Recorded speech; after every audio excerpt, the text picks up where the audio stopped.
मैं डॉक्टर जयप्रकाश। आज हम लोग क्लास लेंगे प्राचीन भारत के इतिहास के स्रोत के बारे में।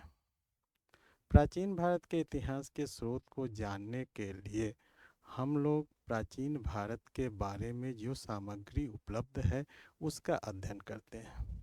तो इस अध्ययन के क्रम में हम लोग दो पार्ट में लेते हैं।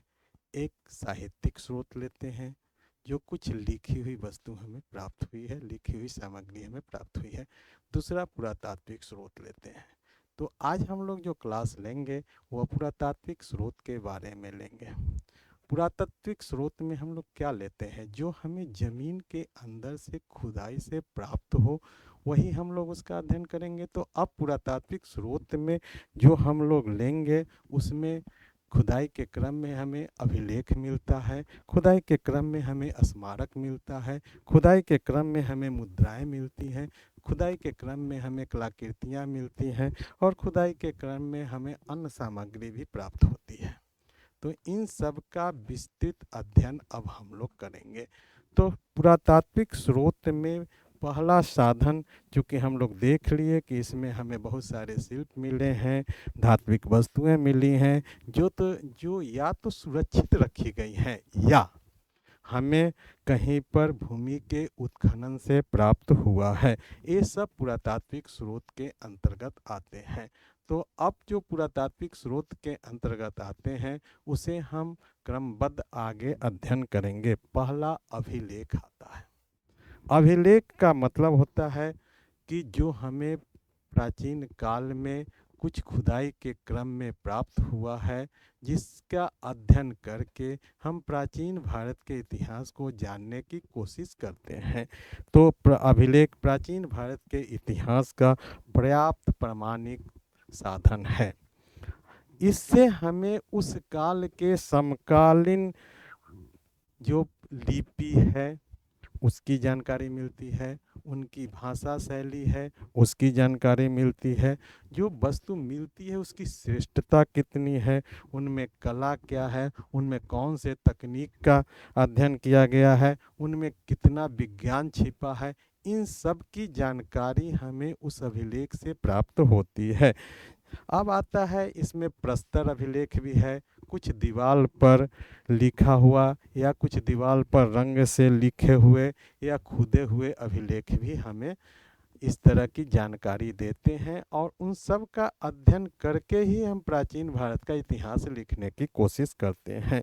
तो अभिलेख से हमें क्या मिलेगा? विशिष्ट घटना मिलेगा, व्यक्तियों का नाम मिलेगा, उनका चरित्र मिलेगा, उस देश की सीमा के बारे में पता चलेगा और उस समाज के राजनीतिक, सामाजिक, धार्मिक सभी दर्शन दशा के हमें वर्णन इस अभिलेख से प्राप्त हो जाता है। भारत में कई प्रकार के अभिलेख मिले हैं, जैसे शिलालेख, ताम्रलेख, दीवार लेख, स्तंभ लेख, मूर्ति लेख, पात्र बर्तन पर भी कुछ लेख अभी लिखे हुए प्राप्त हुए हैं। इसी क्रम में कुछ उदाहरण हैं जो बहुत प्रसिद्ध हैं, भारत में इनका काफ़ी स्थान है, जिसमें कलिंग का हाथी गुम्फा लेख, मेहरौली के स्तंभ लेख, ग्वालियर के मिहिर भोज की प्रशस्ति लेख, यह सब अभिलेख ऐसे हैं जो प्राचीन भारत के इतिहास को जानने में अपनी महत्वपूर्ण भूमिका निभा रहे हैं। अब आता है कि यह तो भारत के वैसे अभिलेख हैं जिनकी जानकारी हमें वहाँ से प्राप्त हुई। तो भारत के बाहर भी हमें प्रत्यक्ष या परोक्ष अभिलेख मिले हैं, जिनसे भारत के साथ उनका क्या संबंध था और यह किस पीरियड का था, काल निर्धारण इसका कैसे हुआ था और समकालीनता उस समय कैसे थी, हम उनके साथ कैसे संबंध स्थापित किए थे, इन सब के बारे में हमें जानकारी मिलती है। तो इसके कुछ उदाहरण हैं जो भारत के बाहर भी हमें मिले हैं। उसमें बोगज कोई, पारसी पोलिस और नक्शे रुस्तम आदि के लेख जो हमें भारत के बाहर मिले हैं, और इन अभिलेखों का अध्ययन करके ही हम प्राचीन भारत के तत्कालीन दशा का, तत्कालीन इतिहास का निर्माण लिखते हैं और उसे हम समझते हैं। अब दूसरा आता है स्मारक। तो प्राचीन भारतीय भवनों, मूर्तियों, भित्ति चित्रों, गुहा लेखों आदि की भारत में कोई कमी नहीं है। यद्यपि विदेशी मुस्लिम और अंग्रेज भारत आए, उनका आक्रमण हुआ, बड़ी मात्रा में इन्हें विनाश किया, इनका खनन किया, इनको तोड़ फोड़ किया, फिर भी जो टूटी फूटी हुई सामग्री हमें या इतिहास हमें मिला है, उससे भी भारत की बहुत सारे गोपनीय विषयों को हम अभी भी प्रदर्शित कर सकते हैं, बता सकते हैं, उसे लिख सकते हैं और प्राचीन भारत की राजनीतिक, सामाजिक, धार्मिक, तकनीकी स्थिति का स्पष्ट हम लोग कर सकते हैं। अब आता है कि मंदिर और स्तूप भी हमें काफ़ी जानकारी देता है। मंदिर और स्तूप से हमें धर्म, अध्यात्म, कला, विज्ञान का काफ़ी परिचय मिलता है। अब हम भारत के प्राचीन इतिहास में सिंधु घाटी सभ्यता को लेते हैं, उनका उत्खनन करते हैं, तो हमें प्राप्त बर्तन, भांडे, भवन, धातुएं, आभूषण, चित्रकला आदि हमें प्राप्त होते हैं, जो उस समय के मानव विकास के बारे में हमें जानकारी देते हैं, उस समय की सभ्यता की, उस समय की भाषा की, उस समय के नगर निर्माण योजना की आदि पर प्रकाश डालते हैं। इसके अलावा हम देखते हैं कि पाटलिपुत्र के उत्खनन से भी हमें बहुत सारी सामग्री मिलती है। इससे मौर्य स्थापत्य कैसा था, उनकी भाषा कैसी थी, उनका नगर निर्माण योजना कैसा था, इन सब के बारे में हमें जानकारी प्राप्त होती है। तो पाटलिपुत्र के उत्खनन से मौर्य साम्राज्य की वस्तुएं मौर्य संस्कृति और इतिहास को प्रकट करती है। अब इसके अलावा अजंता, एलोरा, महाबलीपुरम और नासिक कार्ले में भी गुफाओं हमें मिलती हैं। उन गुफाओं में चित्र बने हुए हैं, उन गुफाओं में भवन हैं, उनमें भारतीय इतिहास की बहुत सारी कड़ियों को इनका अध्ययन करके हम जोड़ सकते हैं, उसे आगे बढ़ा सकते हैं। तो भारत के बाहर दक्षिण पूर्व एशिया में भी मंदिर और भवन का भी न केवल भारतीय इतिहास की टूटी कड़ियों को जोड़ते हैं कि भारत के बाहर भी उस समय क्या धार्मिक स्थिति था, क्या सामाजिक स्थिति था, क्या राजनीतिक स्थिति था, इन सब का भी विवेचन हो जाता है। तो हम भारत के बाहर जावा में देखते हैं, सुमात्रा में देखते हैं, बाली में देखते हैं, बोर्नियो में देखते हैं, बोरोबुदुर में देखते हैं, कंबोज में देखते हैं, अंकोर वाट में देखते हैं, अंकोर थोम में देखते हैं, उनके भग्न अवशेष भी हमें भारतीय इतिहास की बहुत सारी जानकारी दे देती है। तीसरा पुरातात्विक स्रोत में हम लोग मुद्राओं को लेते हैं। तो प्राचीन भारतीय और विदेशी मुद्राएं हमें इतिहास की प्रमाणिक सामग्री हैं। इनसे न केवल काल निर्धारण करना सरल हो जाता है, बल्कि इन मुद्राओं की ढलाई कैसी है, उनकी तकनीक कैसी है, उनके चित्र कैसे हैं, उनके घटना का उल्लेख कैसा है, उनमें किस राजा का चिन्ह अंकित है, इन सब से उस राज्य विशेष का हम देखते हैं, काल विशेष का, व्यक्ति विशेष का विश्वसनीय इतिहास हमें मिलता है। तो इनका भी योगदान इतिहास लिखने में काफ़ी अच्छा रहा है। अब बाल गंगाधर तिलक हैं, वह इन्हें मानते हैं कि यह सर्वाधिक विश्वसनीय ऐतिहासिक स्रोत है। मुद्राएं जिनको झुठलाया नहीं जा सकता है, जो भी मुद्रा ढलाई हुई है, उन मुद्राओं को प्रत्यक्ष रूप में आज वैसे ही हमें मिलता है जैसा उस समय ढाला गया था। उनमें कहीं भी कुछ इधर उधर नहीं किया जा सकता है। जो हमें सूचना देती हैं वह सूचना सटीक है। लगभग 300 ईसा पूर्व से लेकर 300 ईस्वी तक के प्राचीन भारत के इतिहास को जानने के लिए इन मुद्राओं का सर्वाधिक योगदान है। आज इन्हीं मुद्राओं के आधार पर इन 600 वर्षों का इतिहास बड़े ही आसानी से हम लिखते हैं, पढ़ते हैं, उसे भारतवासियों को बताते हैं। तो अब मुद्राएं कैसी थीं? वह स्वर्ण मुद्राएं भी थी, चांदी की मुद्रा भी थी, तांबे की मुद्रा भी थी, मिश्रित धातु की भी मुद्रा थी।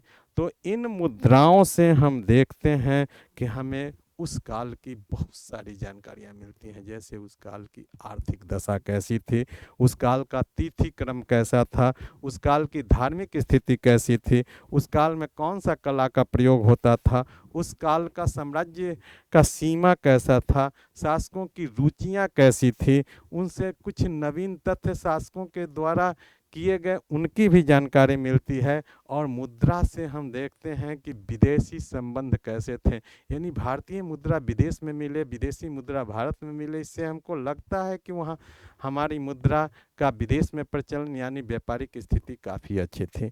अब चौथा पुरातात्विक स्रोत में हम लेते हैं कलाकृतियाँ। कलाकृतियाँ तो हमारे पहाड़ों पर हमारे प्राचीन भारत का सबसे सटीक जानकारी मिलती है, जिसमें बहुत सारे गुफा मिलते हैं, बहुत बहुत विशाल भवन भी हमें मिले हैं, बहुत ऐतिहासिक नगर मिला है, विभिन्न स्थानों में स्मारक मिले हैं। इन सब में हजारों लाखों की कलाकृतियाँ भारत में पाई गई हैं। इसके अलावा हम देखते हैं कि बर्तन है, मिट्टी है, उभरी हुई कलाकृतियाँ हैं, भित्ति चित्रों में रंगों का प्रयोग है, तथ्यात्मक मूर्तियाँ हैं का क्रम है, विजय स्तंभ है, राज्य चिन्ह है, धार्मिक प्रतीक हैं, आदि प्रमुख हैं जो हमें बहुत सारी कलाकृतियाँ मिली हैं। इन्हीं कलाकृतियों से हम देखते हैं कि जो प्राचीन भारत के चार पुरुषार्थ हैं उन पर भी प्रकाश पड़ता है। आगे हम लोग उत्खनन से प्राप्त अन्य साधनों के बारे में अध्ययन करेंगे। उपरोक्त ऐतिहासिक साधनों में से अधिकांश की प्राप्ति हमें उत्खनन से प्राप्त हुई है। सिंधु कालीन सभ्यता हो, मौर्य कालीन सभ्यता हो, मौर्य कालीन अवशेष हो, मुद्राएं हो, भवन हो, आदि हमें कहाँ से मिले हैं? भूमि में दबे हुए पदार्थ हैं जिन्हें हम उत्खनन से प्राप्त किए हैं, उनसे हमें जानकारी मिली है, उन्हीं के आधार पर हम इतिहास लिखते हैं। इनके अतिरिक्त दिन प्रतिदिन मिट्टी का लेयर परतें बढ़ती जाती हैं। अब इन मिट्टी की परतों से, उनके रंग से, उनके गहराई से, उनकी भौगोलिक संरचना से भी हम इतिहास लिखते हैं। इतिहास की प्राचीनता का, उनके विकास क्रम का, उनके काल का निर्धारण करते हैं। तो मिट्टी की परतें हमें इतिहास लिखने में सहायक होती है। तो हम देखते हैं कि इन चारों सामग्रियों के पुरातात्विक स्रोत में इन चार प्रकार के जो सामग्री मिली हैं उनके अध्ययन करके प्राचीन भारत के इतिहास को हम लोग लिखते हैं। आगे देखते हैं, अब निष्कर्ष के तौर पर देंगे तो प्राचीन भारत के इतिहास की जानकारी के विपुल साधन सामग्री उपलब्ध है। जहाँ एक और भारतीयों के इतिहास प्रवृत्ति को दर्शाती है, वहीं उनकी भग्नता, उन निर्दयियों के द्वारा भारतीय सभ्यता को नष्ट करने के लिए जो भी प्रयास किए गए, उनके बाद भी जो प्राप्त हुए हैं, जो भी हमें प्राप्त हुए हैं, उनके आधार पर भी इतिहास लिखे हैं। और आज प्राचीन भारत का इतिहास संपन्न है, हमें पूर्ण रूप से उपलब्ध है। इतने तोड़ फोड़ विनाश करने की प्रवृत्ति के बाद भी हम देखते हैं कि आज हम अपना इतिहास काफ़ी अच्छे ढंग से लिख रहे हैं, प्राचीन भारत की गौरवशाली इतिहास को जनता के सामने परोस रहे हैं। किंतु कुछ प्रॉब्लम है। ऐतिहासिक सामग्री की प्रचुरता इतिहास के विद्वानों को चुनौतीपूर्ण आमंत्रण भी देती है कि भारत की सभ्यता और संस्कृति का क्रमबद्ध विकास किया जाए। वे इतने श्रेष्ठ हैं, उनके श्रेष्ठत्व को बढ़ाया जाए, उनकी अवनति के इतिहास को लिखा जाए और भावी विकास की दिशा निर्धारित किया जाए, भावी विकास की प्रेरणा दिया जाए, जिससे भारत के आने वाले जो हमारे छात्र हैं, जो इतिहास के शोधकर्ता हैं, वह इन सामग्रियों से भी फिर से और भारत के श्रेष्ठ इतिहास लिखने की प्रवृत्ति की ओर बढ़ें। धन्यवाद। मैं बंद कीजिए था। Yes yes yes.